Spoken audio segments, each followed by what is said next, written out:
Hey everyone, in today's video I will show you how to add voiceover to your Canva presentation. Voiceover makes your slide more engaging and personal. So let's get started. First, open your Canva and prepare the presentation with all your slides ready in order. Then head to the upload section on the left hand side, and here you will find the record yourself option. So you just have to click on that. Now here you will see there are two options available, such as record voiceover or generate AI voice. So select according the way you want.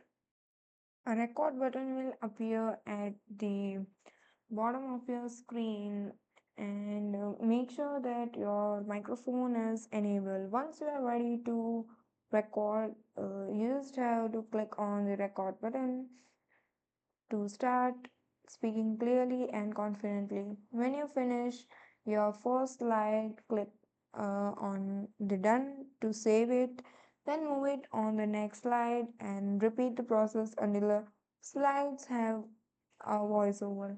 And that's it. That's all for today. Thank you for watching.